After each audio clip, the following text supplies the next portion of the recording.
Corona virus کی بے قابو ہوتی صورتحال کے پیش نظر چین سے آنے والے مسافروں کو اب تک درجن سے زائد ممالک میں داخل ہونے پر پابندیوں کا سامنا۔ غیر ملکی خبر رساں ایجنسی کے مطابق آسٹریلیا نے بھی چینی مسافروں کے لیے منفی کرونا ٹیسٹ کو لازمی قرار دے دیا۔ یہ اعلان چین کی طرف سے کرونا وائرس پر قابو پانے کے لیے سخت اقدامات کو اچانک ختم کرنے اور کیسز میں اضافے کے بعد سامنے آیا۔ چین کے اسپتال کرونا وائرس سے متاثرہ افراد سے بھرے ہوئے ہیں، جس نے خاص طور پر بزرگ افراد کو سب سے زیادہ متاثر کیا۔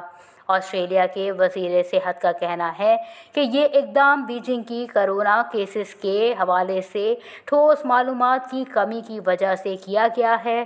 سفری پابندی آسٹریلیا کو ممکنہ طور پر کرونا وائرس کے نئے ویرینٹ کے خطرے سے محفوظ رکھے گی۔ امریکہ، برطانیہ، Canada, France, Italy, Spain, Japan, جنوبی کوریا، تائیوان، اسرائیل اور انڈیا نے بھی چین سے آنے والے مسافروں کے لیے منفی کرونا ٹیسٹ یا اپنے ملک پہنچنے پر لازمی ٹیسٹنگ کی شرط عائد کی ہے۔ مراکش نے وبا کی نئی لہر اور اس کے تمام نتائج سے بچنے کے لیے چینی مسافروں پر پابندی عائد کی ہے۔